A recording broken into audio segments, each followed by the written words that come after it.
Hey everybody, welcome back to my channel. My name is Stephanie Bree, and I want to start this video off by apologizing for some of the harsh comments I've made about my audience in previous videos.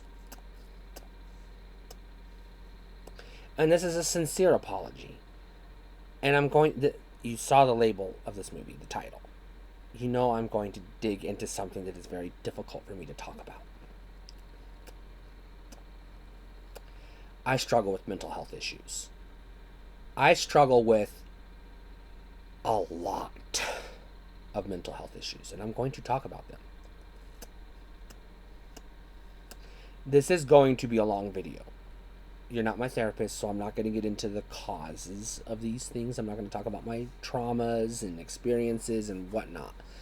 I'm just going to talk about how my mental health conditions affect my life and why they make me the way I am. Okay? So I'm going to go down the list. I'm just going to give you the bullet points. I have been officially diagnosed by a professional, and I've been tested.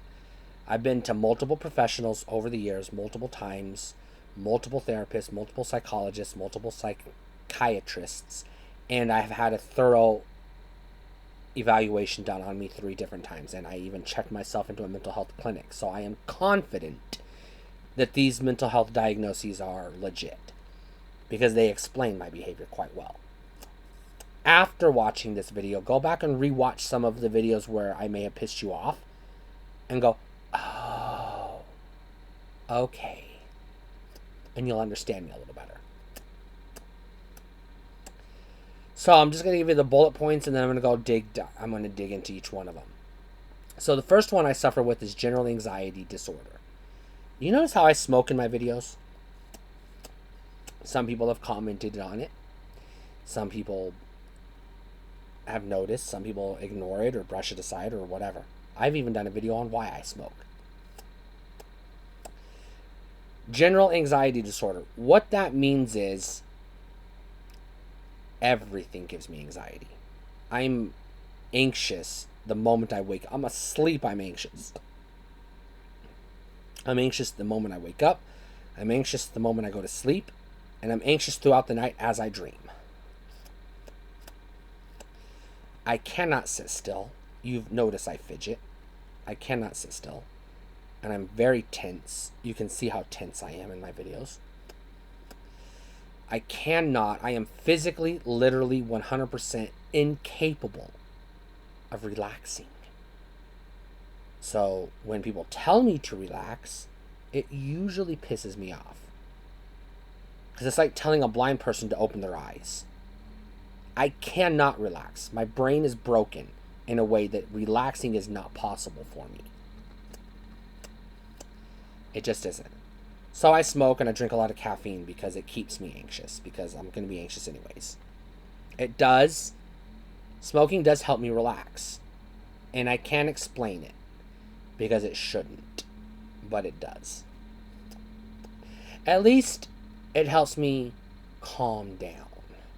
I might not get to truly relaxed, but I can at least get to mellow when I'm smoking. I get very, very, very, very anxious when I do not have tobacco to smoke. I also have not general anxiety disorder. I've already said that. I have social anxiety disorder. This one is a debilitating disability. What this means is I am terrified of people. Literally, people make me anxious. I cannot initiate a conversation. I cannot go to a bar and hit on a person. I cannot go to a dance and ask a person to dance. I cannot go to the gas station and say, hi, how's your day going today? Please give me X number of smokes, and then have a conversation with somebody. Very easily. I can't do it without taking lots of medication, which I do, and without using coping mechanisms that I've had to learn over the years, which I will talk about. What social anxiety disorder is for me is a fear of people, a fear of conversation, a fear of being around other people. But it's also, I can feel their presence. If I'm in a room with one person, just me and one other person, I get tense. I get tense if I'm in a room with one other person. Just one other person, I'm already tense. Tense. If you put a second person in that room, I go from tense to anxious. And you have to remember, I start out anxious. So this is extra anxious. If you put any more people in that room, just a third person in that room or more, any more people in that room, I lock up. I shut down. My brain stops. I cannot function. I cannot talk. I cannot move. I'm paralyzed. Try working at Walmart with social anxiety disorder on top of everything else I have. Try interviewing for a job that requires you to talk to the public when you can't even talk to the interviewer correctly. Go ahead and try it. You ain't gonna get the job. I ain't got that job Walmart has never even given me a second interview, if they've even given me an interview in the first place. Those are the jobs I stay away from because I cannot get those jobs. I am incapable of working with the public. That is a skill set I do not possess. I also have PTSD and CPTSD. PTSD comes from trauma, specific traumas that I'm not going to list. CPTSD comes from a series of ongoing traumas that I went through throughout my life.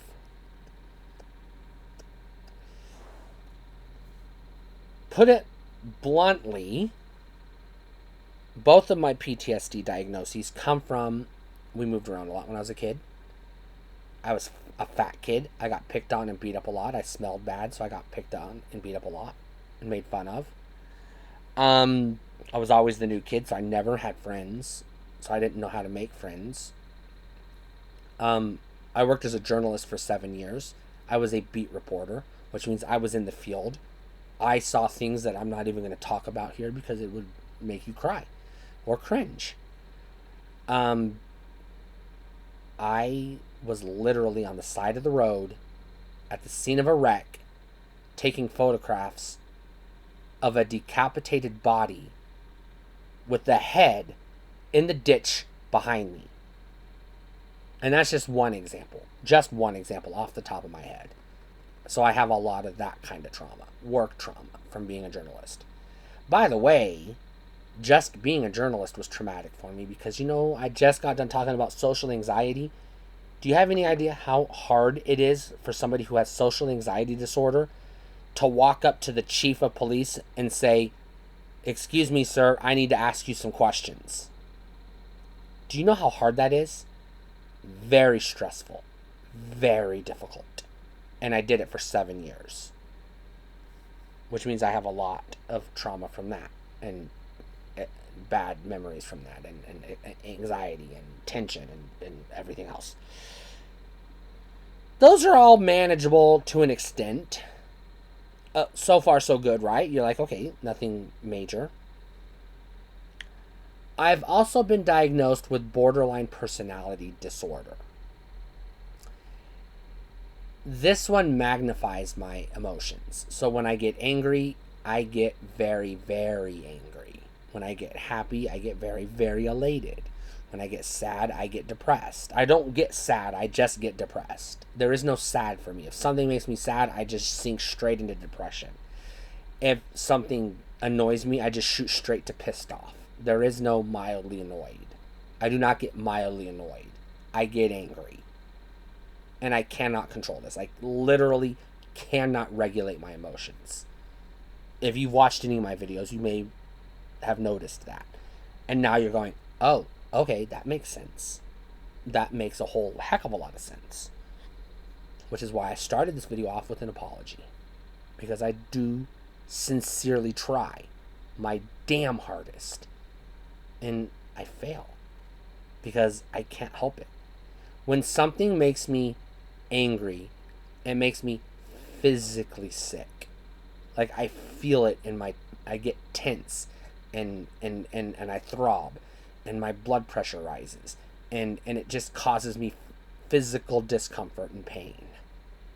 So when I say something pisses me off, it really hurts me. It physically hurts me. So when I say I don't like something because it pisses me off, I don't have to go into I don't have to have a reason for why I don't like it. It just causes me discomfort. And I can't control that.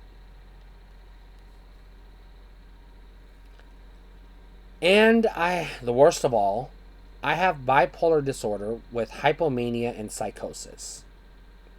This one's going to take the longest to unpack. Bipolar disorder used to be known as manic depression. So it's a mood disorder. So bipolar disorder has highs that feel like being on cocaine or crack or meth.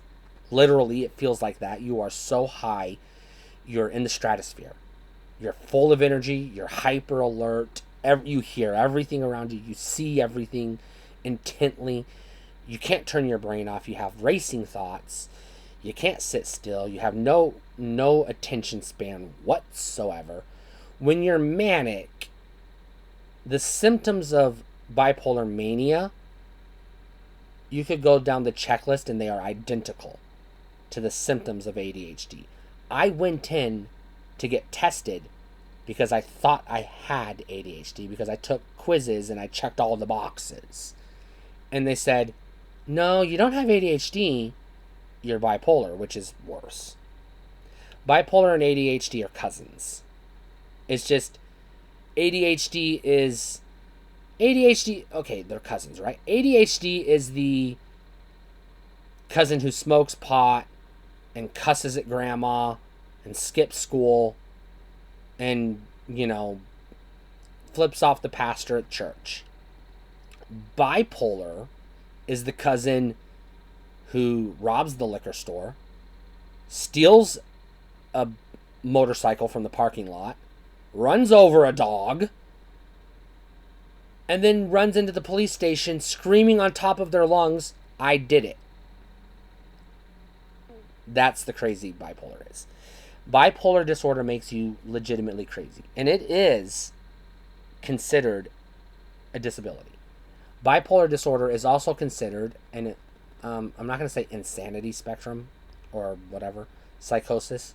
It is one of those things that if you have borderline personality disorder, you're considered crazy. Or not necessarily insane, but you are legally not 100% in control of your faculties when you're on bipolar, when you're manic. But manic is only one piece of being bipolar. Oh, the highs are fucking good. When you're manic, you can do anything you set your mind to, and nothing will stop you. Nothing. Once you've made up your mind is set. However, you come down from the high, and you get to flat. Flat is just flat. You don't feel anything. You have no feeling. You don't feel happy. You don't feel sad. You don't even feel alive. When you're flat, it's like you don't even exist. You're just a blank canvas and there's nothing on it. And you're just waiting for somebody to finish the painting. You're just sitting there with nothing. You have no motivation. When you're bipolar and you're flat, that's when you're not going to take a shower. You're not going to shave. You're not going to brush your hair. You're probably not going to sleep very good, but you're not going to sleep very good when you're manic either because your brain won't shut off. And then you come down even further and you sink into depression. This is why it used to be called manic depression. Bipolar depression is, by and large, as crippling and indistinguishable from clinical depression. Unipolar depression, they call it. Clinical depression is where you literally can't stop feeling like shit. Like you have no self-worth, no self-identity, no self-esteem, no self-motivation. You don't even want to get out of bed. You just want to crawl into bed, lie under the covers, maybe cry, or maybe not even do shit. Maybe just sleep. Or maybe just sit there and stare at the wall. You do not do shit when you're depressed. Especially when you're bipolar depressed, which is the same as unipolar depression. So when you're depressed, you can't even fucking get the motivation to eat. It's hard to get the motivation to go to the bathroom when you need to. When you're depressed, you don't want to live. You don't want to die, but you don't want to live.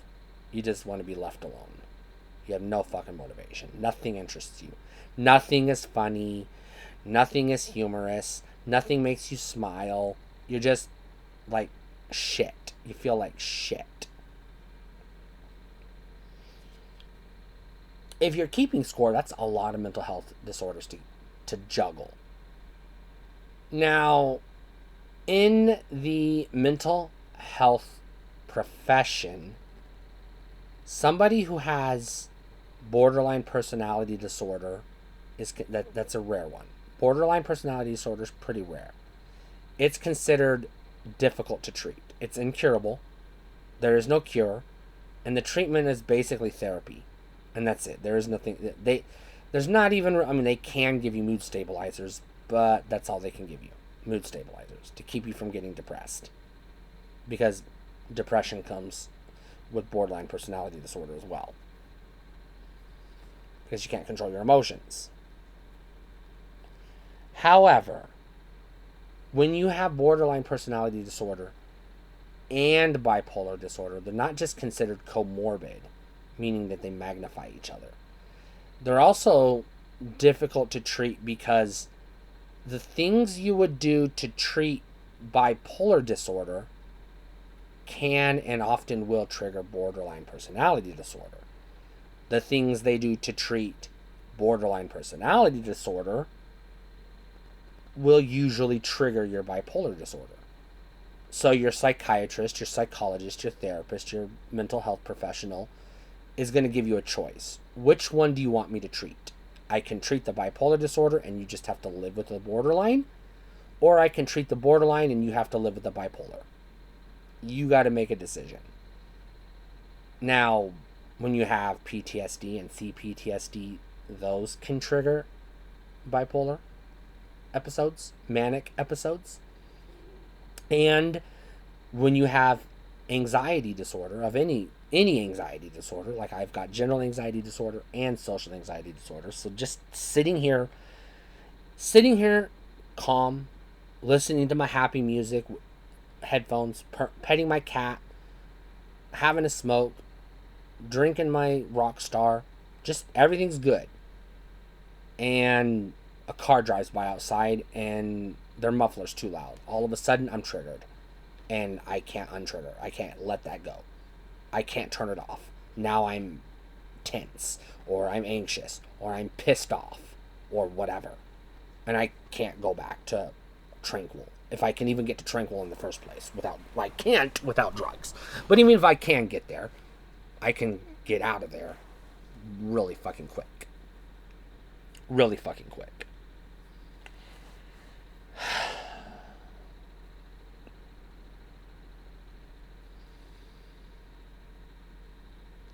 Did you overlook the part where I said I have bipolar with psychosis?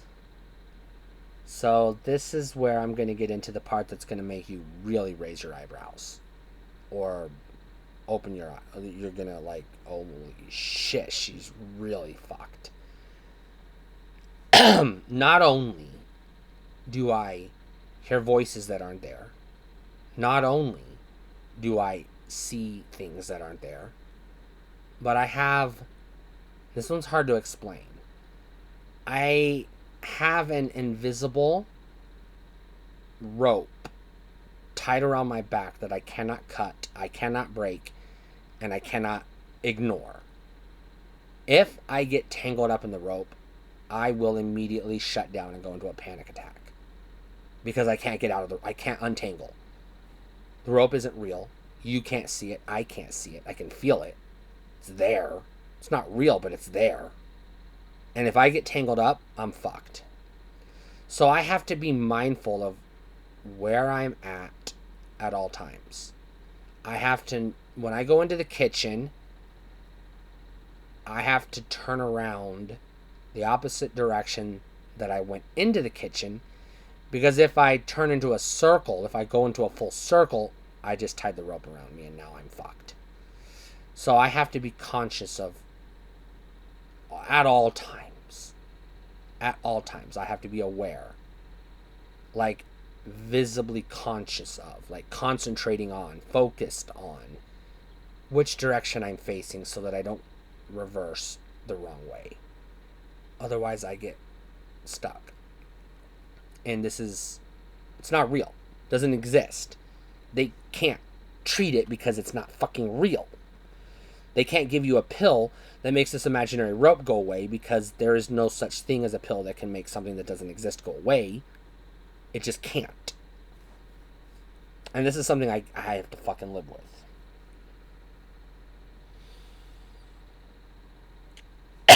The voices are more like whispers. I don't hear like audible, like I don't hear somebody sitting next to me and it sounds like somebody would literally be physically sitting next to me.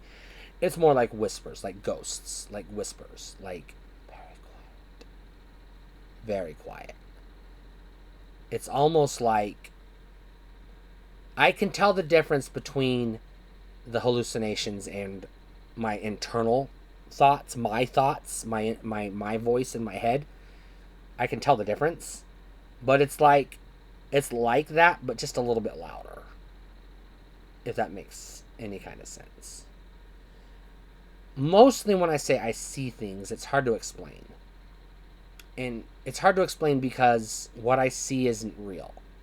What I mean is, okay, this is where it gets tricky and hard to explain.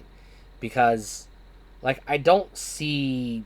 It's not like I'm sitting here in the living room and then all of a sudden I can see a person in the kitchen that isn't there and I know they're not there, but I can see them. It's not like that. It's more like I see shadows and reflections that aren't there, and I can see like movement. There's nothing there, but I can see like the presence of movement. I can see the movement even though there's nothing moving. Here's where it gets really fucking scary for me. And this is one of the reasons why I don't leave the house very often. This is one of the reasons why I do not like taking long road trips. This is one of the reasons why I don't like working with machinery. I can slip into a dream while I'm awake. If you've ever seen any of the Nightmare on Elm Street movies, you've seen them in the dream. They're asleep, but then like things are happening to them in the real world while they're asleep. They're awake, but they're dreaming. This happens in Nightmare on Elm Street 5, The Dream Child. She's wide awake, but she's dreaming. She's literally, her dream is as vivid a dream as if she was asleep. And that's how it is for me. I can literally dream, not daydream, dream while I'm awake. Like literally, I just zone out and disassociate. I'm no longer present wherever I'm physically at. I'm in a dream wherever I'm dreaming. This is rare. It doesn't happen often. When I say rare, I mean it's only happened a handful of times in my life. And when it does happen, I don't even notice it happened because I literally fucking zone out. And when I snap back to reality, time has passed, but it doesn't feel like any time has passed. Because it's just like, it's like taking a nap, but being awake. If that makes sense. It probably doesn't. I don't know how else to describe it. Like I said, it's very fucking rare. It doesn't happen very often. The other aspect of my psychosis, and I mentioned the word disassociation, is the disassociation with reality. So, I liken it to, if you Google or YouTube, if you're not old enough to remember, And if you are old enough to remember, I'm talking about those old TV sets with the knobs. And I'm talking about having a rabbit ears hooked up to the top of it, and you're out in the country and you get 2 or 3 channels and that's it. And you're turning the knob from channel 2 to channel 3, or channel 3 to 6 or whatever. And you have the hard click that goes from 3 to 2. Click, click. And then you got the little knob on the middle to fine tune. You can be on channel 3 on the hard click and then turn the knob far enough that it takes you back to channel 2. And turn it far enough the other way, it takes you to channel 4. So old TVs could do this. So it's like I'm sitting here and I'm in between channels. I'm not on channel 2. I'm not on channel 3. I'm in that fuzzy crisscross between channel 2 and channel 3. So it's like I'm not really in a dream. I'm not really awake or aware. I'm not really in reality. I'm just sort of in between dream and reality. And this is the one I experience the most. And this is when I literally just get lost. I just space out. I just disappear. I'm physically present, but I'm not mentally present. My brain will be somewhere else. And I don't mean like your brain wanders, like, your brain wanders, or you daydream. Because I do daydream and my brain does wander. So I know the difference between that and the disassociation. I do know the difference. I can recognize the difference. Now, I cannot control when I disassociate. There are certain things that will trigger it, so I avoid those things because I know things that will trigger it. As long as I avoid those things, I'm less likely to trigger it. But there are some triggers I have no control over. I can't avoid. So I can disassociate while I'm driving. And this is scary because I will be driving. I, with my eyes, see the road, see the cars, see the trees on the side of the road. But I also see the space in between channels, if that makes sense. And I can be in a dream. I can be in a fog.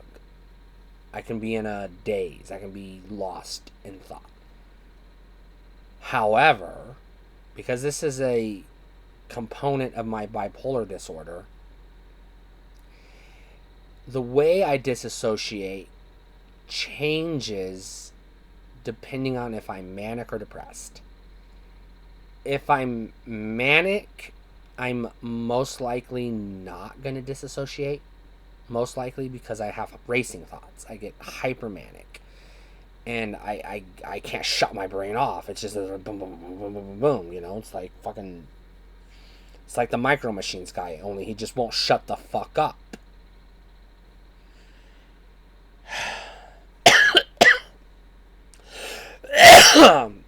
When I do disassociate when I'm manic, it's this weird bombardment of images. It's like, how when you're falling asleep and you just see flashes of shit happening in front of you before you settle into a dream? Just like pictures just flying by super lightning fast. It's like that, only I'm wide awake. I'm wide awake, but I'm seeing shit flash before my eyes. In a dream state, so it's like not a hallucination, like it's real, I can see it. It's just like it's in my head. I can't get out of it. If that makes sense, I don't know. I don't know how else to explain it. But when I'm depressed and I disassociate, I can be in a whole nother world, a whole nother place, a whole nother dimension even sometimes. I am not present. If I'm depressed and something triggers me to disassociate, I don't even exist. I'm fucking catatonic. You cannot get my attention. I don't exist. I'm not even... My body is sitting there, but I am nowhere to be found. And this is scary because this can happen while I'm driving. So I have triggers, but I also have the opposite of triggers. I have I don't know what the word is. Things, I don't know what the word is. Things that I do that, I don't want to say prevent it from happening, but I don't know what the word is.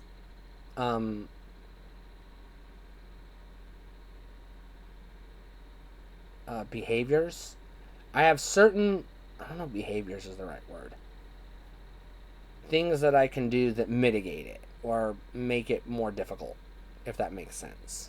So, like, let's take, for example, while I'm driving. I 1000%, 100% of the time have to, no matter what, have music playing while I'm driving. And it has to be familiar music. And it has to be up-tempo music. It has to be music that keeps me from disassociating. It has to be music that keeps me from daydreaming. It has to be music that is familiar. It has to be music that is upbeat, up-tempo. Not necessarily happy or positive, just gonna keep my heart rate up. And it has to be loud. Loud enough that it keeps my heart rate up. So that I can, concentrate. When I'm sitting here in this chair, I have certain things I have to do that can mitigate it or reduce the likelihood of it, of an episode. Again, one of them is listening to music. Another one is blogging, typing in my blog, writing an article or something. Tweeting helps a lot.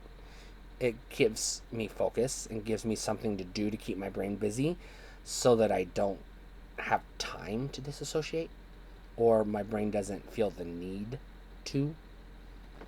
But disassociation, and again, this is a component of psychosis from my bipolar disorder, comes from trauma. It's a trauma response. So the reason my brain shuts off and goes into la la land and doesn't come out is because something scared it or scared me. And my brain's like, nope, we're not dealing with this. We're just going to shut off right now. We're just not even facing it. So I do have to go out of my way to avoid triggers. So I use things that are the opposite of triggers. And I don't know what the word is, but it's like things that keep the triggers from happening. That keep the triggers at bay, if that makes sense.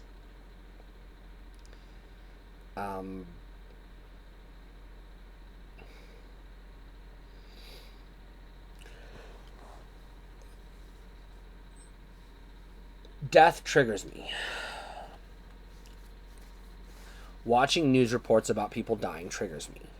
Watching documentaries about true crime, serial killers, or a murder, or something horrible triggers me. Watching crime dramas triggers me. Watching murder mysteries triggers me. Anything that is based in reality that is a real life crime, a real life or realistic, believable crime, murder especially, will most likely trigger me. Death triggers me a lot. I cannot watch TV shows like Grey's Anatomy or ER or House because that will trigger me. And yeah, it's not good. However, I can and do watch a lot of horror movies. And those mask the triggers, if that makes sense. Part of it is because horror is fiction. It's fake. It's fantasy. It allows my brain to accept death as a reality without thinking about death as an inevitability. Because if I think about death as an inevitability, that's all I dwell on. And then I can't fucking think about anything else. And then I get depressed.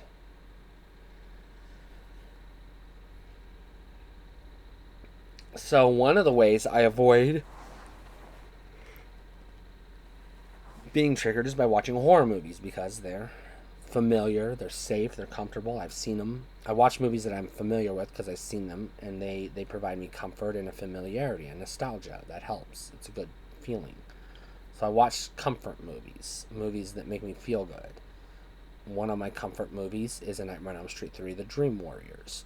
If I'm feeling incredibly depressed or angry or anxious or stressed, and I put on A Nightmare on Elm Street 3, I can just zone out and I can tune into that world and everything else goes away.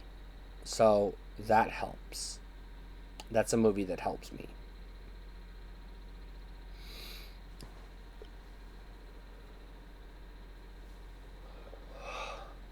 I used to watch a lot of comedies because they would lift me up. Before I knew I was bipolar, I would watch a lot of comedies because they would lift me up, because they would keep me from getting depressed, because I was surrounding myself with laughter. This didn't always work, but it worked enough that I would watch comedies all the time. I would watch nothing but comedies, sitcoms specifically. And the reason I watch sitcoms is because they're quick, 22 minutes. You get a full self-contained episode. You laugh, you cry, and then you get another episode right immediately after it. And you can binge this. And so normally what I would do is I would watch. I have TV shows on DVD. I would watch a disc. I'd watch a disc of Roseanne and be good. And then I would watch a disc of How I Met Your Mother. And then I would watch a disc of Friends, and then a disc of Home Improvement, and then a disc of That 70s Show, so on and so forth. And I would cycle through them. And the reason why I would do that is because, one, I was watching shows that were familiar, and two, these were shows that were lighthearted and quick and, just up-tempo, fast-paced.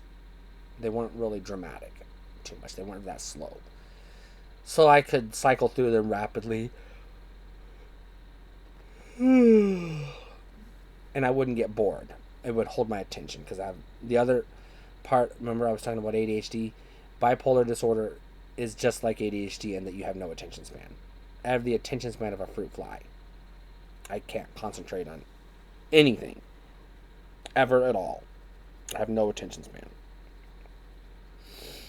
So things have to move quickly for me, or they have to hold my attention. They have to be really interesting to me, which means they have to align with my interests, or they have to be something that piques my curiosity. If it can't hold my interest, I get bored and I can't even pay attention to it. I can't even put it in my head. It's just like it's happening, but I'm not even seeing. I'm watching a movie, but if it's not interesting or if it's boring, I'll forget it as I'm watching it. I won't even remember it. It won't stick in my head. I won't be able to remember it.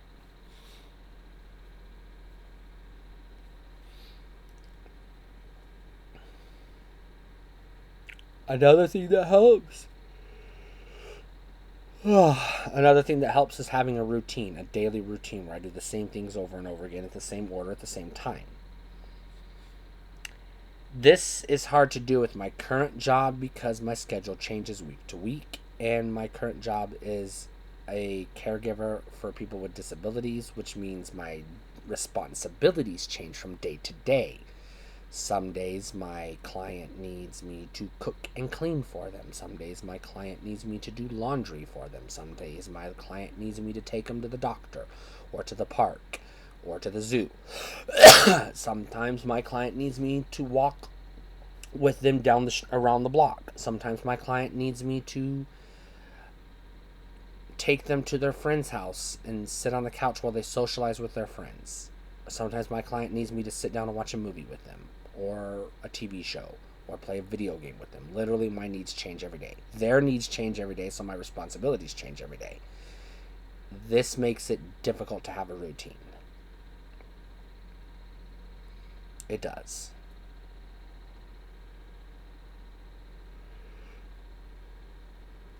I have certain things that are routine that I expect to happen at certain times or certain days of the week, or during the day, or at night, or whatever. I expect to happen daily or weekly or whatever. Certain things that I just expect. As long as those things happen as expected on schedule, I'm fine. I'm good. If they don't happen, this could cause a whole world of problems. Anxiety, depression, or mania, whatever. Now, I haven't talked about hypomania. This one's hard to define as well. So, you have three types of bipolar mania. You have regular bipolar disorder. You have bipolar disorder with rapid cycling, and then you have hypomania. So, regular bipolar disorder is you'll be manic for a spell, a couple of days, couple of weeks, couple of months, whatever the time period is, and then you'll be flat for a spell, and then you'll be depressed for a spell, and you just cycle through. It's pretty regular, pretty consistent. You can set your clock to it. Rapid cycling, you can cycle multiple times in the same day. Hypomania is where you can... my understanding of hypomania is where you can cycle daily or multiple times a day, but your cycles are not regular. So, like, you might go from... Like, the cycle is manic, flat, depressed, manic, flat, depressed. You might go manic, depressed, never be flat. You might go manic, flat, never be depressed. You might go flat, depressed, never get manic. That's my experience. So I might be saying the words wrong, but my experience is I do not have regular bipolar cycles. I can be manic one day and depressed the next day, and then manic again the next day, and then I can be flat the next day, or I can be all three in the same day.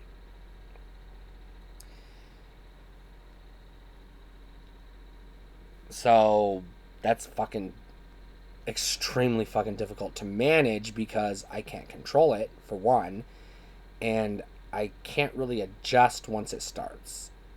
If I'm sitting here smack dab in the middle of depression and I can't get off my ass to go fucking take a shit, and then all of a sudden I'm manic, not only am I'm motivated to go to the bathroom, but I'm also motivated to shave and scrub the toilet and fucking wipe down the mirrors and cut my hair and pluck my nose hairs, and then all of a sudden I crash. And now I'm back to depressed. It's fucking annoying. It's unbearable. It's just fucking fucking frustrating. It's annoying as shit.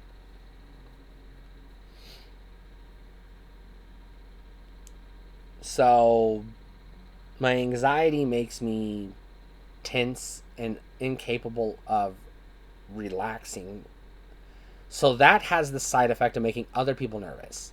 I come off as nervous, and that makes normal people, non-bipolar, non-anxious people nervous, because it makes them nervous, because why are you nervous? And that triggers them, which there's nothing I can do about that.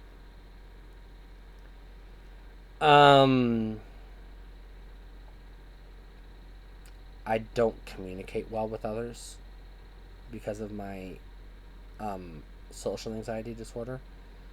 I have a script in my head how a conversation is supposed to go. If the other party follows the script, they can ad-lib a little bit, but as long as they follow the script, the bullet points, I can carry on a conversation and we're good to go. If they deviate from the script, first of all, my instinct is to get back on script, and my girlfriend scolds me for this all the time, and if she's watching this video, I love you.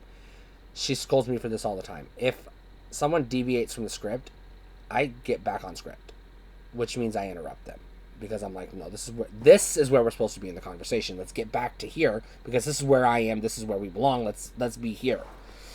And the other person has already moved on, or that part of the conversation, didn't click with them or whatever. They're 3 beats down the road, and I'm sitting here like, no, we're not there yet. We have to finish this first.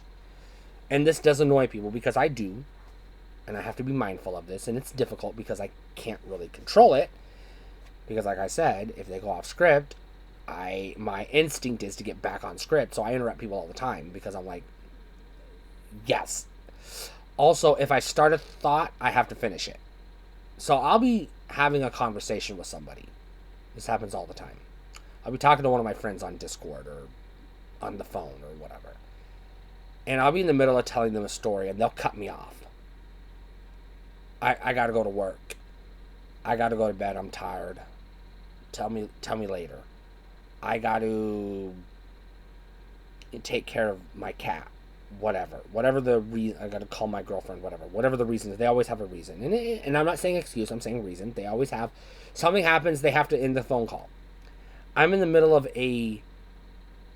whether it's a story or an anecdote or a thought. If I'm in the middle of a thought and they don't let me, if they cut me off, they interrupt me, and they don't let me finish the thought, they hang up the phone call. They end the Discord chat. I'm going to continue that thought. I'm going to continue having that conversation with nobody. Maybe my cat will listen. Maybe my computer will listen. But I'm going to finish my thought. I'm going to continue the conversation whether there's somebody there to hear it or not. No matter how long it takes. This is very frustrating because I get interrupted all the time. And, like I said, I inadvertently, unintentionally interrupt people all the time as well. And I have to be mindful of that. Sometimes I can catch myself and backtrack and say, I'm sorry, please carry on. And sometimes I can't. Sometimes I just talk over the other person, and if they ignore me, they ignore me. If they register or not, I don't care. I just have to finish my thought. Or get back on script, because it's like, no, this is where we are. This is where we are in the conversation. This is where we are in the conversation.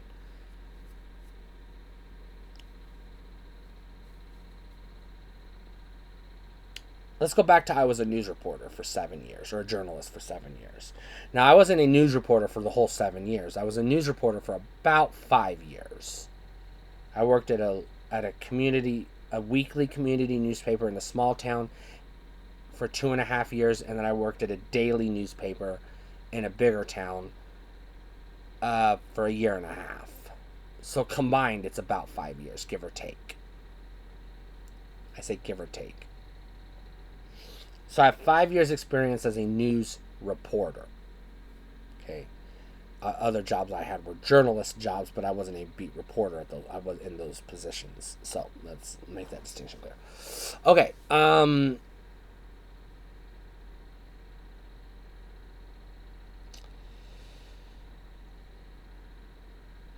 All right, here's an example. Not a real world example, but this is a suppose. Suppose I'm sitting in the newsroom and I hear on the police scanner that there is a car accident out on the highway and there are fatalities, which means I have to go, because if there's fatalities, I have to go. I drive up to the scene in my vest with my press pass on and my camera in hand, legally allowed to be there to do the job. And the very first thing I'm going to do is start taking pictures. Pictures of the wreckage, pictures of the first responders, pictures of the survivors. You do not take pictures of the victims, the dead bodies. You do not do that. Remember how I said I took a picture of a decapitated body and its head was next to me in the ditch? I didn't see that it was decapitated until I turned around and saw its head in the ditch. Then I was like, oh shit, I can't use that photograph. So, yeah. Remember I said trigger, trauma? Yeah. Not fun. And that's only one example of too many to count. But let's go back to the scenario. There's a wreck. I'm in the ditch. I'm walking around. I'm on the side of the highway. I'm taking pictures. Now, here's the scene. Let's say it takes place on the highway. So, on either end of the wreck, you have a fire truck. So you have first responders. You have firefighters on either end. Cleaning up the wreckage and attending to the victims and the survivors, you have paramedics. So there will be an ambulance off to the side somewhere, and you have paramedics tending to the victims and the survivors. Walking around taking notes, you have the highway patrol officer. On either side of the fire truck, you have a police car, a police cruiser on either side of the fire truck, on both sides of the wreckage. And there you have a city cop or a sheriff deputy, depending on where you're at and who responded. So you have about a dozen or more people buzzing around the scene of the wreck. I have social anxiety disorder. So here I've got a crowd of a dozen or more people buzzing around, and my job is to ask questions. So, how do I do that? How did I do that? I had a therapist teach me a trick where I could, because it was my job, I could flip a switch in my brain and go into professional mode. So I could turn off my social anxiety disorder. I could just turn it off, and I'm a professional. I'm here to ask questions. I identify the source. In this case, in this specific scenario, the source would be the highway patrol officer, the POI. I can't remember what POI stands for. PIO, Public Information Officer, the PIO. I knew I got that wrong. Public Information Officer. So, you walk up to the PIO and you introduce yourself. Hi, my name is Bob Smith and I'm with the Channel 12. And the first thing he's going to say is, stand over there. I'll be with you in a minute. So you go where he says to stand and you wait for him to come up to you. He's going to come up to you with a notepad. He's already gotten his notes. You're going to put an audio recorder in his face, and you're going to say, tell me what happened in your own words. And you have to specifically say, in your own words. And the reason why because it's the script. Remember, like I said, if as long as a conversation follows the script, I can follow the conversation. This is the script. Excuse me, officer. My name is so-and-so from this news organization. Do you have a minute? That's the script. They say, yes, let's chat, or no, go stand over there. I'll be with you shortly. Okay, shortly has passed. They're there. They got their notepad out. You put an audio recording device in their mouth, in their face. And you ask the question, tell me what happened in your own words. And you use that exact phrasing. And the reason why you do that is you don't ask for his opinion.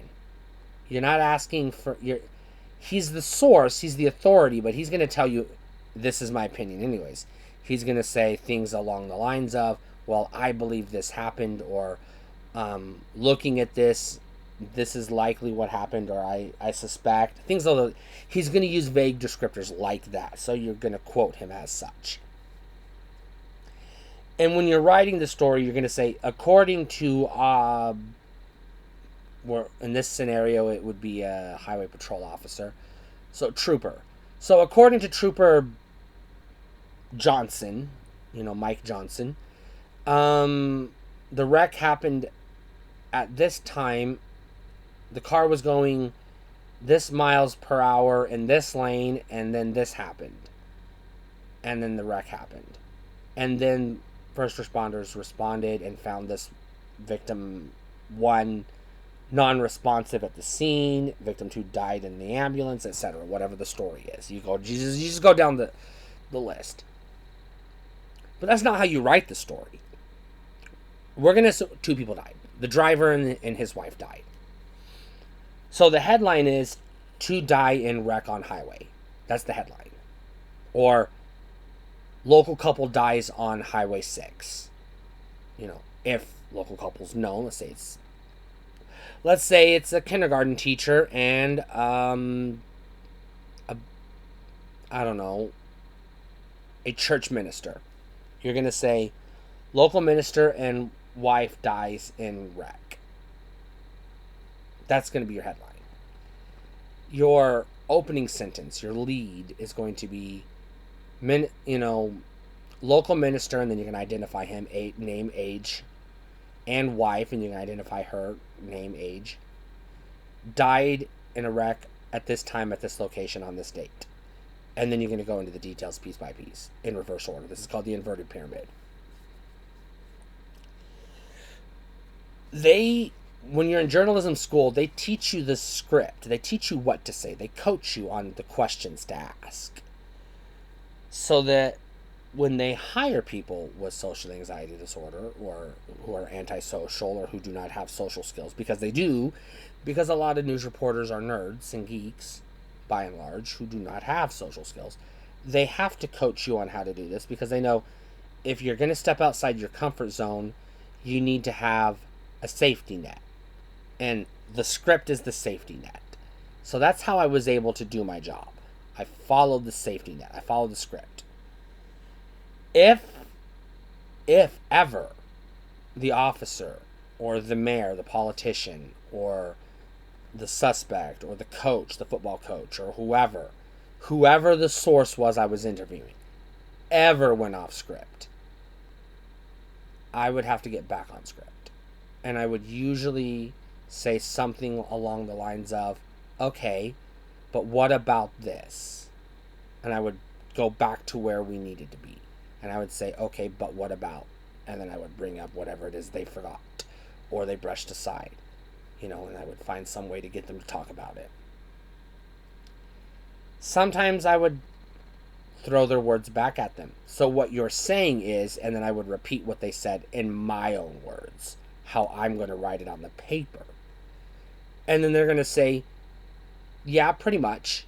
Okay, now I have, I've already written my story. Or pre-written. This is called pre-writing. I've pre-written my story. Now I know what I'm going to put on the paper. And then I just got to find a quote that matches what I just said to back it up. According to so-and-so, this is what happened. And then I give a quote where they say this is what happened. Or I'm going to throw it back at them in a question. I'm going to, just so we're clear, let me make sure I understand this. Can you tell me this again? Or, just so we're clear, let me make sure I understand this. Are you saying this? And then you repeat what they said. In your words. And they're like either yes, and then you're good, or no. Let me try again. So it's a back and forth. The problem is, you're talking about a conversation that wreck or whatever. You're talking about the amount of information you need to gather to write a 1,000-word story. You got to have a lot of information to write a 1,000-word story. You can't just say wreck happened at this intersection. You got to have some details. You got to have some quotes. You got to have some perspective, something like a factoid or two, like, well, how many, is this a dangerous intersection, things like that. You got to have something to throw in there to make readers give a shit. You have to gather all of this information in the span of maybe 5 minutes. And then you gotta hustle your ass back to the newspaper. And immediately, as soon as you're back at your desk, start writing the story. That fast. With everything fresh in your mind. Get it on the paper. That fast, with it fresh on your mind. And then you gotta hustle to get it online.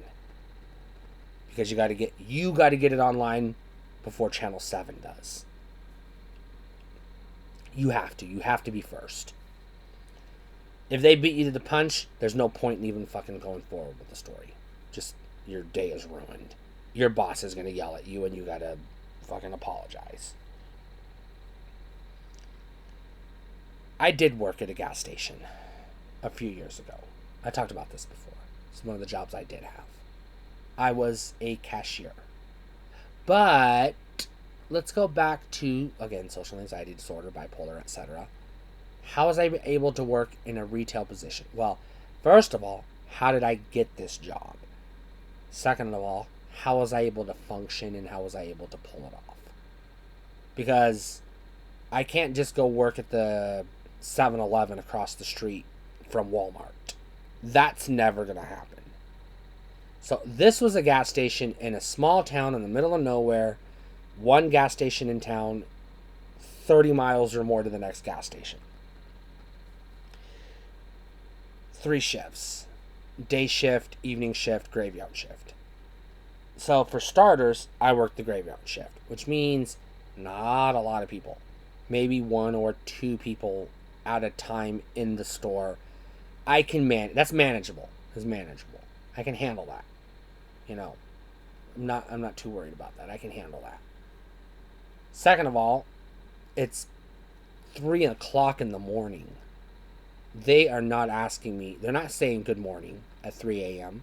They're not asking me how my day is. They're not asking me, how's the kids. They don't give a shit. They literally walk up without saying a word, without even saying hi. They put their cigarettes on the counter. I scan the cigarettes without saying a word, hand them back to them. They hand me their cash. I put it in the till. I hand them their change. They walk out the door. There is no exchange of verbal exchange.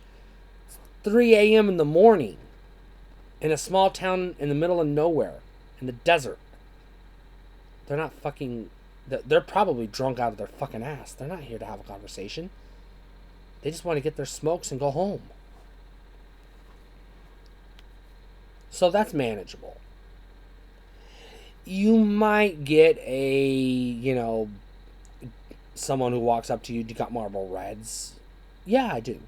And you answer the question. I can answer. If you ask me a question, I can answer a question. That I can do all day long. If you ask me a question, I can answer you. Now, me asking you a question, it's a lot harder. So here's the exchange.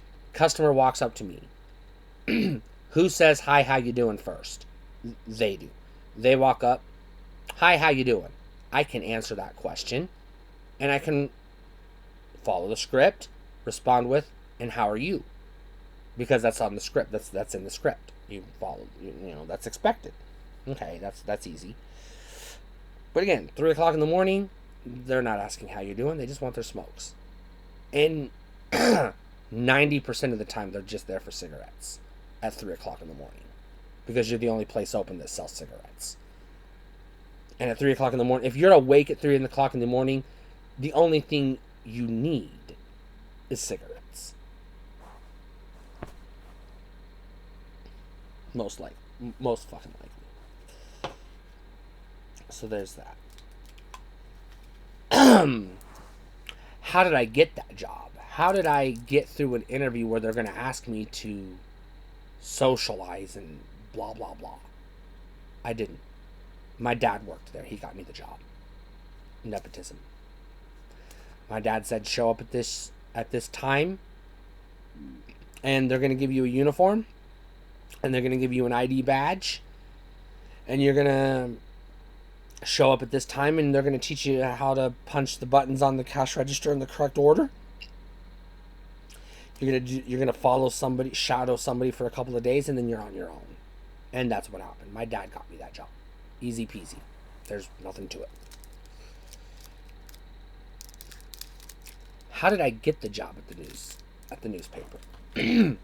This is a long story, so I'm going to give you the synopsis. I'm going to give you the Cliff's Notes version.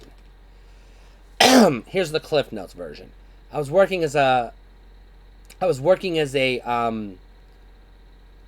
mobile parts pro for Advanced Auto Parts. And this guy got me a job one of the guys I worked with, his uncle had a photography business. So he got me a job working at this wedding photography business, being a wedding DJ, wedding photographer, videographer, and photo. It was called Complete Weddings.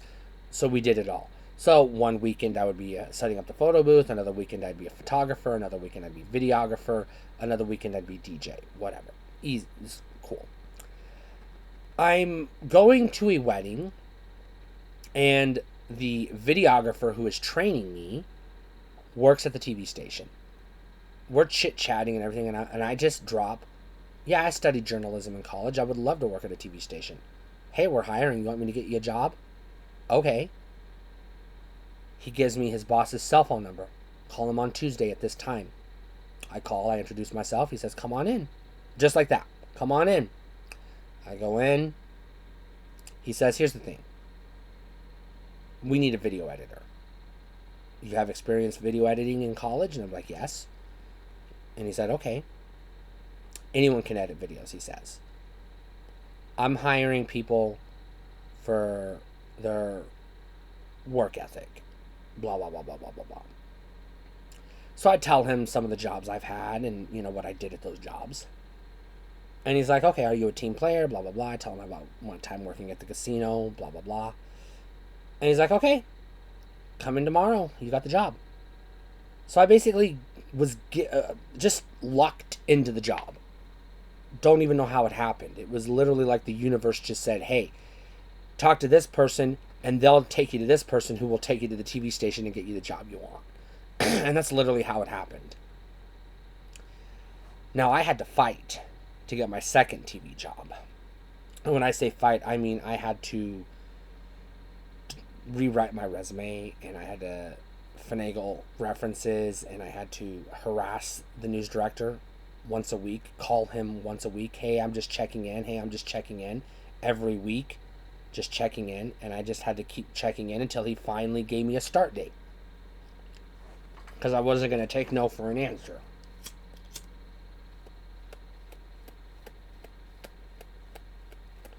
I applied for the job in April, and I called him every Monday until the middle of June, and he finally hired me, gave me a start date.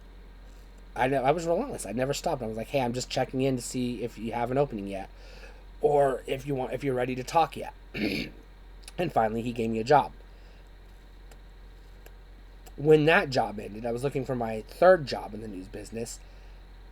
I was working at Jimmy John's because I just lost my job. I needed a job. So Jimmy John's is, you walk in and you're hired just as soon as you say, are you hiring? They're like, yes, you're hired. There is no interview. It's just you're hired. So I went to work for Jimmy John's for a month or two to pay my car payment and whatnot.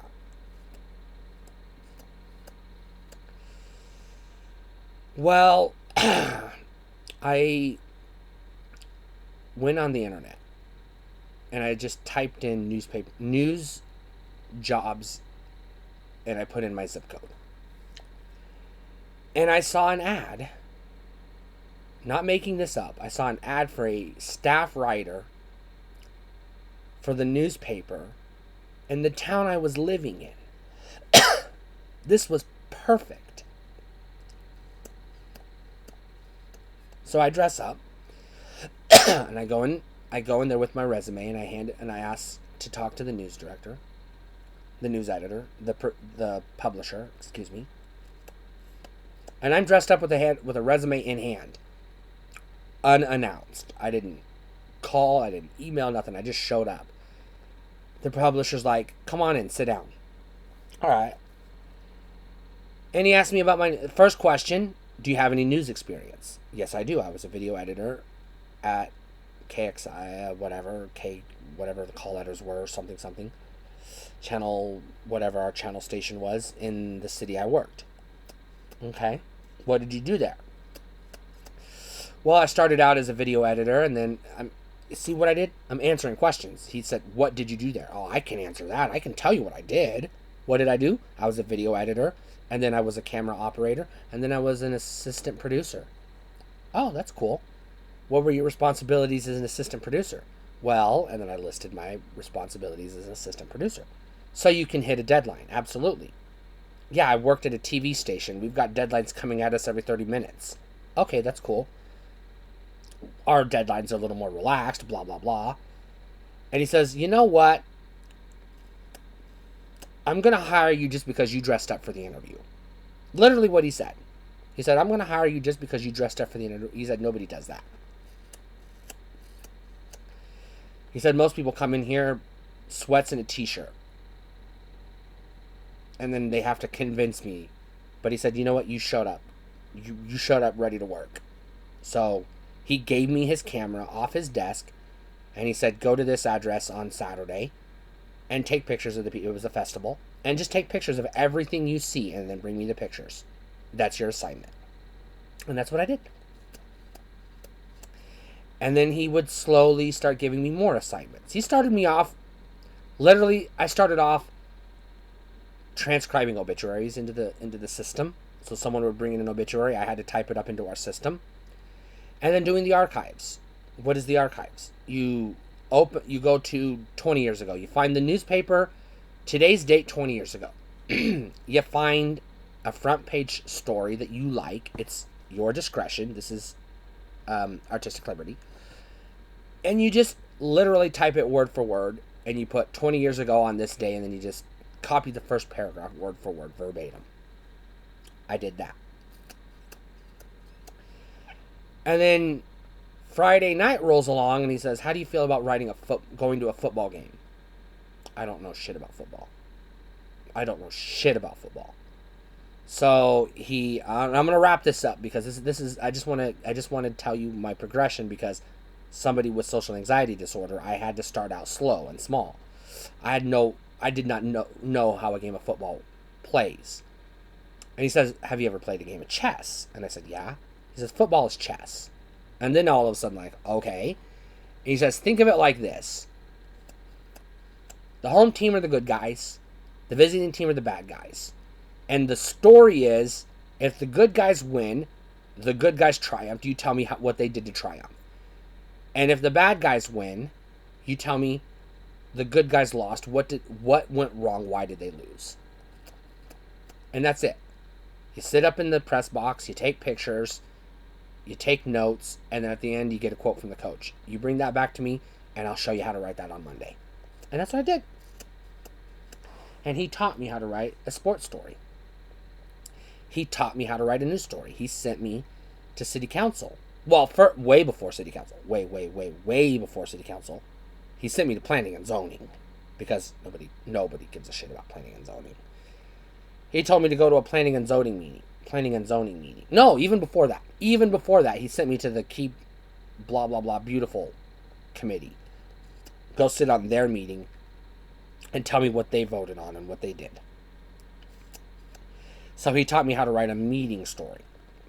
I started off with a local Keep the City Beautiful group, and then Rotary, and then planning and zoning, and then he let me go to city council after he said I was ready. My first city council story was a mess. It was a bullet points of what happened. They voted on this, they voted on this, they voted on this, they voted on this. He rewrote the whole damn story. He took the bullet points and he wrote a story and put my name on it. And then he sat there the next day after, we went to print. He sat there the next day and with a red pen and went through and showed me what he did and explained why he did it. So he mentored me how to be a news reporter. After working there 2.5 years, I finally got enough skills, enough experience. I called the daily paper and I asked them for a job. I didn't get the job. I interviewed with the daily paper 3 times. Interviewed 3 different times before I finally got the job. And I'm not going to tell you how I got the job, because that's not important to this story. All I'm going to say on that is, even my bipolar disorder came in handy as a news reporter. You know why? The phrase, hurry up and wait. What does that mean? Well, you're sitting there doing your beat report. You're doing your, here's the local job numbers. Make a story out of it. So you got to write a story out of the local job numbers. This is a boring story. Nobody cares. No one's going to read it. But you got to do it anyways. Nothing's happening. And then all of a sudden you get a call on the scanner.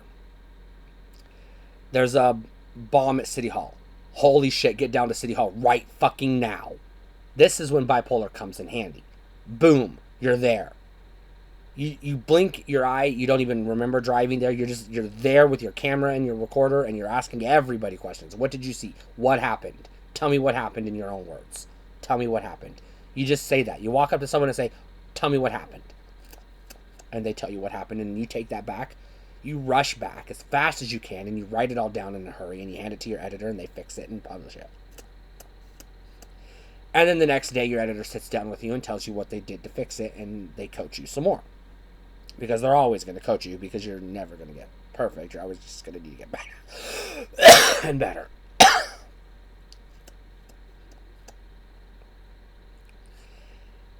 So that's how I got the job at the daily paper. I worked there a year and a half, and then COVID happened, and then things got fishy, and there was an opening at the TV station, and I was able to get the job at the TV station because I worked at the newspaper, and they knew who I was. They read my stories. You know, I'd made a name for myself. They knew who I was. They read my stories, and they knew I could write news. And that's what a news producer does. They write news. And I had been interim acting editor for 3 months at the daily paper when our editor quit. So I had experience as an editor, as a boss. I had experience on the managerial side. So decision making, you know, I had news instinct. So they gave me a shot. They did not give me the 10 o'clock newscast because that's the one everybody watches. They did not give me the 6 o'clock newscast because that's the one you're going to watch right before you watch Wheel of Fortune. They gave me the 9 p.m. newscast on their sister station that nobody watches. You know what that newscast is? You have a rundown of the 6 o'clock show. This is what my anchor told me. Day one, he said, copy and paste the 6 o'clock show and then give me a fresh headline. That was day one. Just give me a fresh headline. Okay. We literally just repeated the 6 o'clock show at 9 o'clock on another station that nobody watched. That was easy. Now, I could only get away with that for so long before they would coach me on how to find stories and coach me how to become a better producer. And eventually, they did give me the 10 p.m. time slot on the weekends. They gave me the weekend time slot, which is a good time slot to have because the Sunday night, 10 p.m. Sunday night time slot is the most watched newscast. And that's the one they gave me. So I worked there long enough and was coached enough. They handed me the reins to the ship. They gave me the wheel,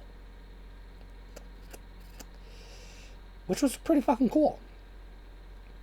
And then something happened I can't talk about because I signed an NDA. I'm not allowed to talk about by law. And I left the TV business altogether.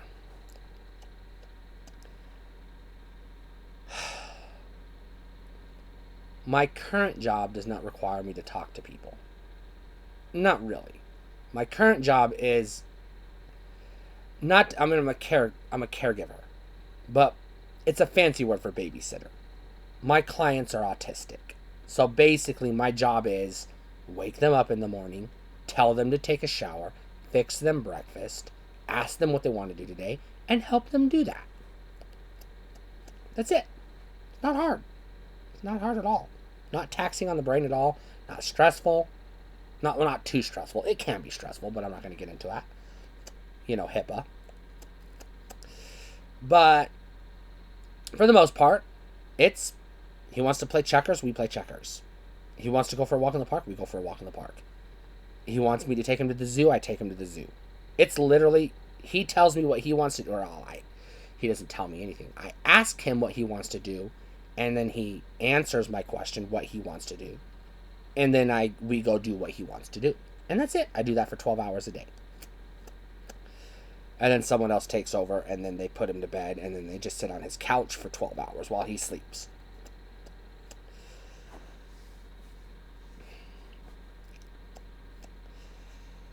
So,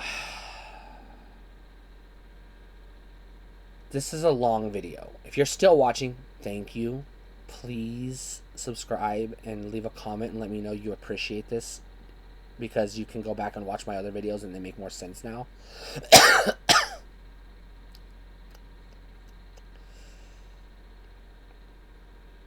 Remember when I said with all my mental health issues. I have self-esteem issues. That's one of the reasons why I talk so much about my time in the journalism business. Because that was a good thing for me. That gave me purpose in life. And that's something I can actually brag about. And that makes me feel good. And so talking about it makes me feel good because I get to remember all the cool things I did.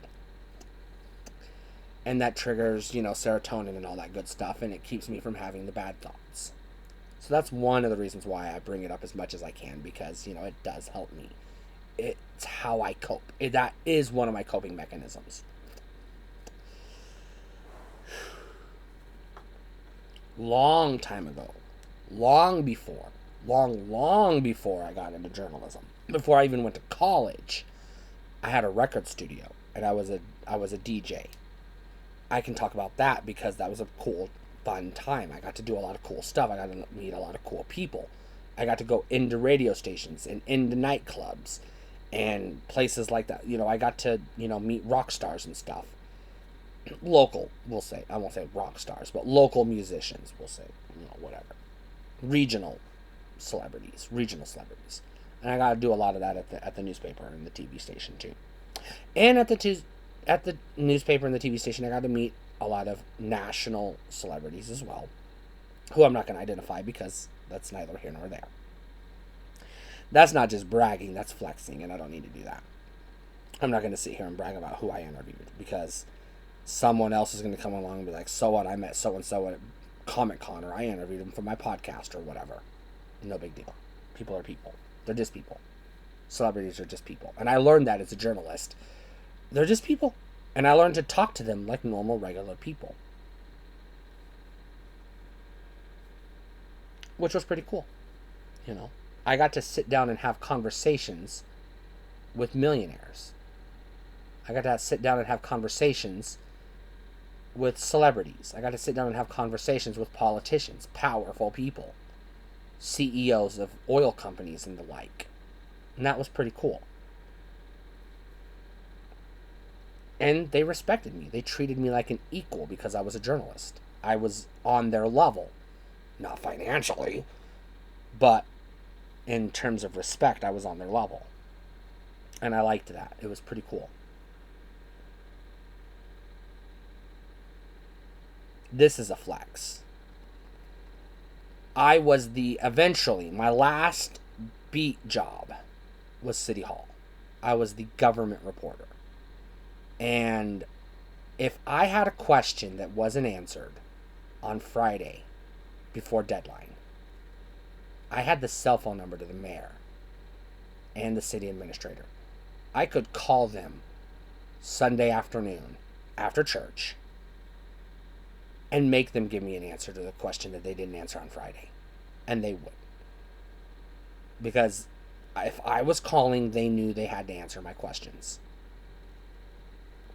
And that was pretty cool. Because I did that. Not all the time, but there were times where, we needed more information. And I would call them on their cell phones to get more information. That came in handy at the TV station because, now I had all those sources that I made at the newspaper. I was able to take with me to the TV station, and that's how I was able to generate news stories.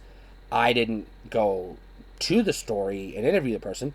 I handed them, my news reporter, the information. I said, you go talk to this person, and this is who you're going to talk to, and this is what you're going to ask them, and then I got to coach them, which was pretty cool. So yeah, it was a fun time in my life, and it was really cool. But as fun as it was extremely stressful. And with my mental health disabilities, I am going to say my mental health disabilities is what led to the thing that happened that cost me my job. And it was one of those instances where I made a mistake I shouldn't have made, that I knew better, but it just, in the moment, I was manic. It was stressful. It was breaking news. It was a murder, and I got something wrong, and I'm not going to say any more than that. And because I got something wrong, what I got wrong, I got fired. you cannot publish something that's not true when it's a murder investigation. You have to be goddamn careful what you publish when it's a murder investigation, because somebody's life is at stake.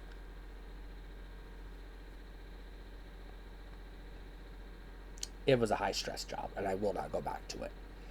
If down the road, 20, 30 years from now, I'm ready to retire from whatever I'm doing at the time, and I get an opportunity to go sit at a desk at some small town newspaper in the middle of nowhere, Montana, and get to write high school FFA stories again, and just do local community journalism, I will take that opportunity.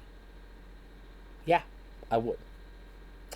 To work at a TV station, a radio station, a magazine, a daily newspaper, a website, a YouTube channel, like to work for somebody else in that regard, no, I'm not going to do that. That's behind me. That's behind me. I'm not going to do that.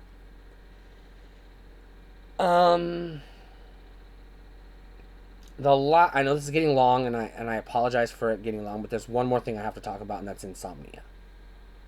Now, insomnia is not a mental health condition, but it is a symptom of it's 2:28 in the morning right now.